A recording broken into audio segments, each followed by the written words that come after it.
இந்த வாழ்க்கையுடைய பாரம், வாழ்க்கையுடைய அந்த பாரம் இருக்கிறதே, இது நம்மளை சுற்றி உள்ளத்துடைய அந்த கட்டுக்கோப்பை ஒட்டச்சி கொண்டு போகின்ற அமைப்பில் இது என்ன செய்கிறது?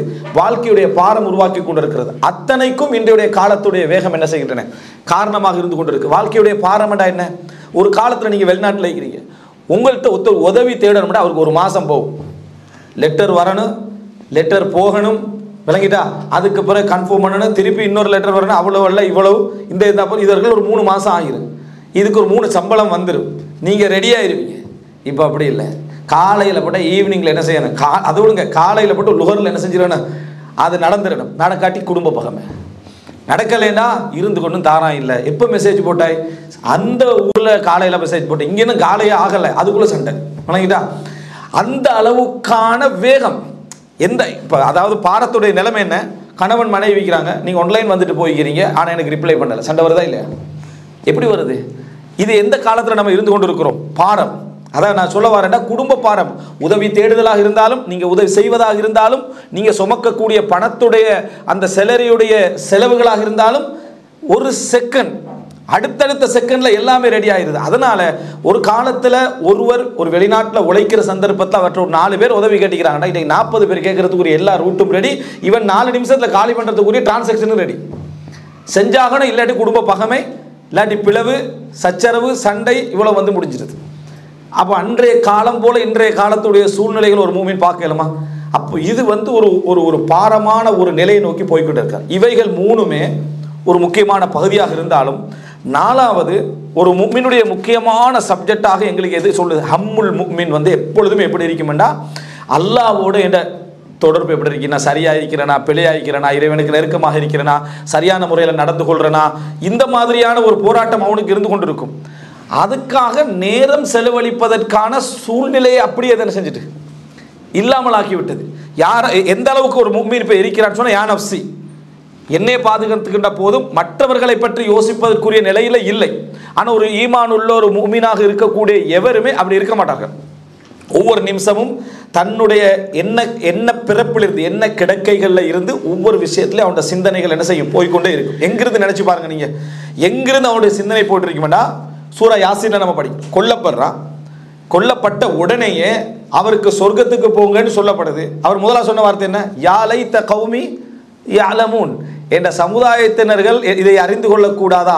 இறைவன் எப்படி என்னை சொர்க்கத்துக்குள்ளே நுழைத்து கண்ணியப்படுத்தி இருக்கிறான்னு அறிந்து கொள்ளக்கூடாது. யாரை பற்றிய கவலை இது? அவருடைய சமூகத்தை பற்றி, அவருடைய குடும்பத்தை பற்றி, அவர் வாழ்ந்த இடத்தை பற்றிய கவலையை உடனே அவர் என்ன செய்கிறார்? யாலை த கௌமி யாலமூன், என் சமுதாயத்தினர்கள் அறிந்து கொள்ளக்கூடாதான்னு என்ன செய்கிறார்? அவர் சொல்றாரு. இது இந்த உணர்வை பாருங்க. இந்த மாதிரியான ஒரு நிலை ஒரு மூமினுக்கு மரணத்துக்கு பின்னால் இருந்து என்ன செய்கிறது? இருந்து கொண்டிருக்கிறது. ஆயிஷா ரலியல்லாஹு அன்ஹா மரணப்படுக்கையில் இருக்கிறாங்க. அதாவது நான் சொல்லக்கூடிய விஷயம் என்ன, ஒரு மூமினுடைய அதிகமான கவலைகள் அவனை பற்றி இருக்கணும். நான் எப்படி இருக்கிறேன், என்ன மாதிரி இருக்கிறேன்னு சொல்லி அதுக்கு பெரும் போராட்டமாக வந்து கொண்டிருக்கிறது இந்த 3-4 விஷயங்கள். ஆனால் இதைத்தான் நம்ம ஈமான் நினைச்சிட்டு இருக்கிறோம். இப்போ என்னடா, இது ஈமான் தான், ஒரு ஈமானிய போராட்டம் தான். ஆனால் தவிர்ப்பதற்கான போராட்டம், இருக்க வேண்டிய போராட்டம் இந்த பகுதி. ஆனால் பெரும் போராட்டம் எதில் செலவழிஞ்சிட்டு தெரியுமா? இந்த 3-4 விஷயத்துல தான் பெரும் போராட்டங்கள் செலவழிச்சிட்டு இருக்குது. நான் இந்த பாவத்திலையும் தப்பிட்டேன், அந்த சுமையிலையும் தப்பிட்டேன், இதிலிருந்து தப்பிட்டேன், அதில் தான் நம்ம அதிகமாக இருக்கும். பாருங்க, ஆயிஷா ரலியல்லாஹு அன்ஹா மரணப்படுக்கை இருக்கிறான். இப்னு அப்பாஸ் ரலியல்லாஹு அன்ஹு அவர்கள் அனுமதி கேட்குறாங்க உள்ளுக்கு வாரத்துக்கு. இப்போ ஆயிஷாரெல்லாம் சொன்னாங்க அவருக்கு அனுமதிக்க வேண்டாம். ஒரு ஒரு ஒரு முஃமினுடைய சிந்தனையை பாருங்க. இப்போ நம்ம மரணப்படுக்கையில் இருக்கிறோம், இப்போ நமக்கு ரீசன் வழங்குது இல்லை தானே? அனுமதிக்க வேண்டாம். எதுக்காக இப்னு அப்பாஸ் வானான்னு சொன்னாங்க? அவசரமாக ஒரு இது போகும். பாருங்க, ஒரு முஃமினுடைய கவலை எப்படி இருக்கணும்டா, இதுக்காக இருக்கும்னு நமக்கு யோசிக்கிறதுக்கு வேகமாக வருதில்லை. சொன்ன பின்னால தான் நமக்கு என்ன செய்யும் வரும். இதே சண்டை சச்சரவன் வைங்களேன், ஏதோ இப்போ கூட எங்களுக்கு என்ன வருது, ஏதோ பகமை இருந்தீங்க. யாருக்கு? இப்னு அப்பாஸ் அவனுக்கும் ஆயிஷா ரலியல்லாஹுக்கும் ஏதோ ஒரு பகம். அந்த வரலாற்றில் அன்றைக்கு சிப்பின் ஜமலெல்லாம் இருந்தது தானே, அதில் ஏதாவது ஒன்று பகம். அப்படித்தான் நம்மளை இது போகுதே தவிர, ஹம்முல் முஃமினாக ஒரு முஃமினுடைய உலக கவலைக்கு தான் அவளை வந்து சேருதே தவிர மார்க்க கவலையாக என்ன செய்யதில்லை, அது வந்து சேருதில்லை. அப்போ இப்னு அப்பாஸ் நாங்கள் அனுமதி கேட்குறான்.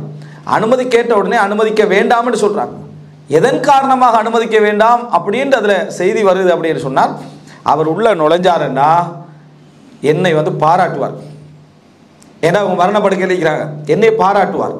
என்னை பாராட்டுகின்ற தகுதியில் நான் இல்லை. இப்ப அந்த தகுதியில் நான் இல்லை. அவங்க ஜமல் யுத்தத்தை நினைக்கிறாங்க, அவங்க ஜமல் யுத்தத்தை நினைக்கிறாங்க, நான் பாராட்டுகின்ற தகுதியில் இல்லை. அப்போ பக்கத்தில் உள்ளவங்க சொல்கிறாங்க, இல்லை ரசூல் ஸல்லல்லாஹு அலைஹி வஸல்லம் அவர்களுடைய பெரிய தந்தையுடைய மகன், ரசூல் ஸல்லல்லாஹு அலைஹி வஸல்லம் உடைய உறவுக்காரர், அதனால் அவரை என்ன செய்யணும் நீங்கள் விட்டுறணும் அப்படின்னோடனே விட்டுடுறாங்க. வந்த உடனே இப்னு அப்பாஸ் பாராட்ட ஆரம்பிக்கிறாங்க, நீங்கள் அல்லாஹ்வுடைய தூதருடைய மனைவி, ரசூல் ஸல்லல்லாஹு அலைஹி வஸல்லம் மிகவும் விருப்பமான நிலையில் மரணித்தவங்க நீங்கள்.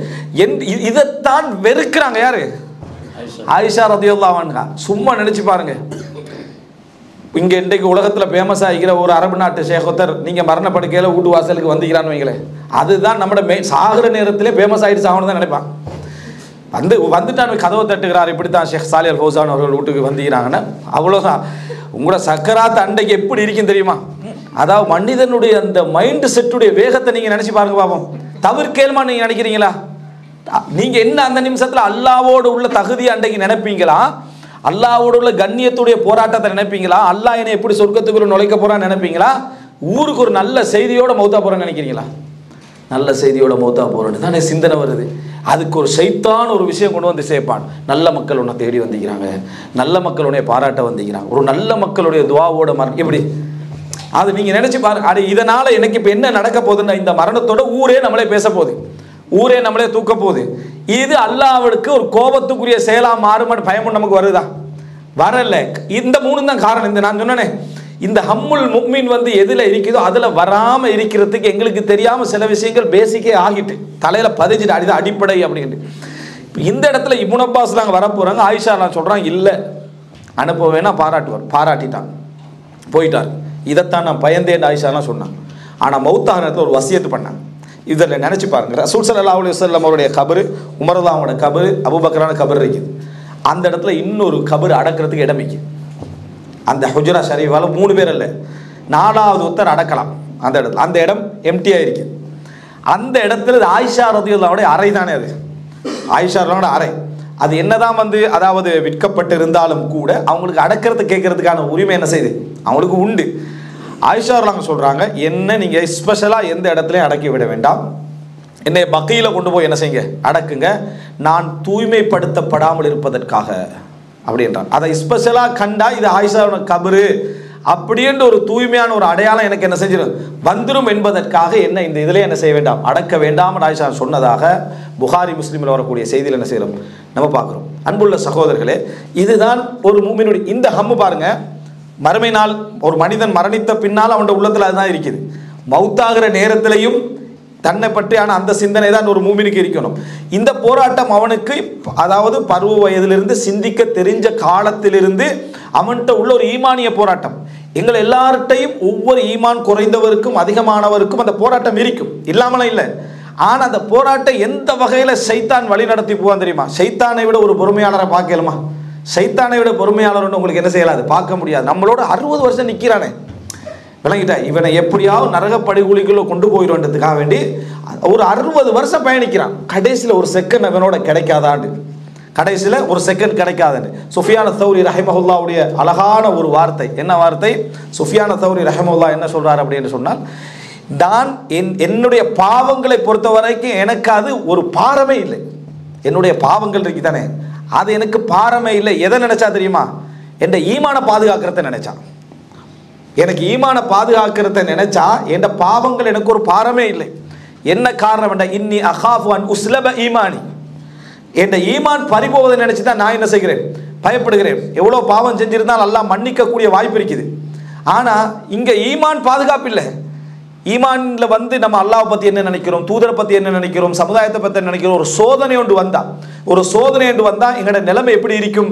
இந்த போராட்டம் இருக்குதே, இதை நினைச்சு தான் நான் என்ன செய்கிறேன், பயப்படுகிறேன். அதனால தான் சொல்றாரு, நீங்கள் சுஃபியான தௌரி ரஹ்மத்துல்லாஹி சொல்றாரு, நீங்க பயப்படுங்கள், 3 விஷயத்தை பயப்படுங்கள். அல்லாஹ் உங்களுக்கு கோபப்படுகின்ற 3 இடங்களை பயப்படுங்கள். அல்லாஹ் உங்களுக்கு ஏவியதில் நீங்கள் குறை வைத்த நிலையில் அவன் உங்களை பார்க்கக்கூடாது. அல்லாஹ் உங்களுக்கு ஏவியதில் குறை வைத்த நிலையில் உங்களை அவன் பார்க்கக்கூடாது. அதே போல் அல்லாஹு தாலா உங்களுக்கு எதை தந்தானோ, உங்களோட பங்கேடு உலகத்தில் எதை தந்துட்டானோ அதில் திருப்தியற்ற நிலையில் உங்களை பார்க்கக்கூடாது.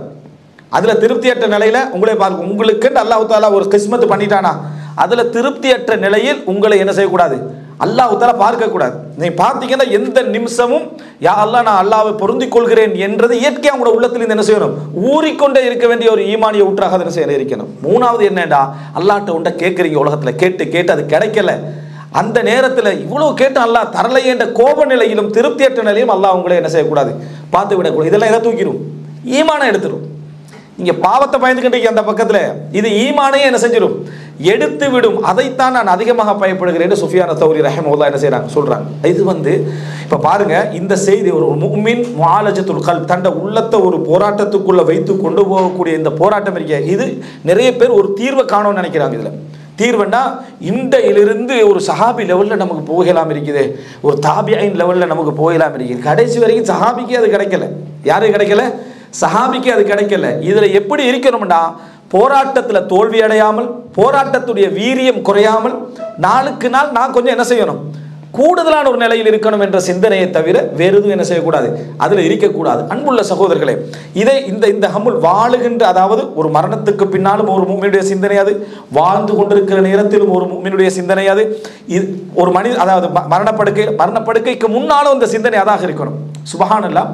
சில, அதாவது ஒரு நூலுடைய தொகுப்பு எந்த அளவுக்கு என்று சொன்னால், ஒரு அறிஞர்களுடைய அந்த சிந்தனையும் போக்கும் அவங்கள்ட்ட எப்படி இருந்திருக்கு அப்படின்றத பார்க்கறதுக்கு, அதாவது ஒரு முஃமினுடைய ஹம்மாக அது இருந்திருக்கு என்று சொல்றதுக்கு, தேடி போய் பார்க்க நினைத்த நேரத்தில் மரண நேரத்தில் சந்தித்த உலமாக்கல் அப்படி என்று சொல்லி ஒரு நூல். என்ன அப்படி என்று சொன்னால், ஒரு ஹதீதை கேட்கணும்னு போறாங்க, ஃபஸ்தக்பலஹு ஜனாஸத்துஹு, அவருடைய ஜனாஸாவை அவர் என்ன செய்கிறாரு, சந்திக்கிறார். முஹம்மது இப்னு யஹ்யா துஹுலி, அதாவது இந்த பசராவுக்குள்ளே போகிறாரு. யாரை சந்திக்கணும், யஹ்யா இப்னு சயீத் அல் கத்தானை சந்திக்கணும் போகிறாரு. ஜனாஸா என்ன தூக்கிட்டு போகிறாங்க, அவருடைய ஜனாஸா தூக்கிட்டு போகிறாரு. அதே போல் இமாம் அஹ்மது பின் ஹம்பல் ஃபுதைல் இப்னு இயாதை சந்திக்கணும்னு சொல்லி கூஃபாக்கு போகிறாரு, ஜனாஸா வருது. சரியா? இது அதாவது ஒரு முஃமினானவர்களுடைய சிந்தனைகளில் பதியப்பட்டு அவங்க அதுக்காக பட்ட கவலை, அதுக்காக அந்த ஜனாஸால அழுத அழுகை இது வருது. நம்முடைய சிந்தனை தலைகீழா இருக்கு. நம்ம மௌத்தாவுக்குள்ள ஃபுதைல் இப்னு இயாத் வந்துடும். நம்ம விளங்கிட்டா, நம்ம மௌத்தாகிற நேரத்தில் நம்மளை சந்திப்பதற்கு யார் வரணும்? இது அதாவது எண்ணங்களோட தலைகீழான ஆர்வங்களும் எங்களுக்கு இதை ஏற்படுத்தினது எது தெரியுமா? இந்த நம்ம இருக்கக்கூடிய இந்த வேகமான பயணத்துடைய அந்த பாதிப்பு தான் நம்மளை இந்த இடத்துக்கு கொண்டு வந்து என்ன செய்கிறது, சேர்ந்து கொண்டிருக்கிறது. அன்புள்ள சகோதரர்களே, இது ஒரு முக்கியமான ஒரு அடிப்படை. இந்த நம்ம ஒரு, அதாவது இதுக்கு பேர் என்னன்னா முஆலஜத்துல் கல்ப்னு சொல்லுவாங்க. நம்ம முஹாசபத்துன் நஃப்ஸ்னு சொல்லுவோமே. முஹாசபத்துன் நஃப்ஸ்னா இறைவனோடு நம்ம எப்படி நடந்து கொள்றோம், எது நடந்து கொள்றோம் என்றது, அதுக்கான போராட்டம் இருக்குதே, அதுக்கு பேர் முஆலஜா. விளங்கிட்டா? அதுக்கான நம்ம நடந்து கொள்ளக்கூடிய, அது எப்படியெல்லாம் நம்ம இதயத்தை என்ன செய்கிறோம், சரி செய்து கொள்கிறோம், எப்படியெல்லாம் அந்த இதயத்தை நாம் பண்படுத்தி கொள்கிறோம் என்றதுக்காக நாங்கள் ஒவ்வொரு இடத்துலையும் நடந்து கொண்டிருக்கக்கூடிய போராட்டத்துக்கு பேர் தானே என்ன இது. இந்த அடிப்படையை நம்ம புரிந்து கொண்டோம், வாழ்க்கையில் இவ்வளவு விஷயங்களும் இருக்குன்னு புரிந்து கொள்ள வேண்டாம். அடுத்த கட்டம் என்னன்னா,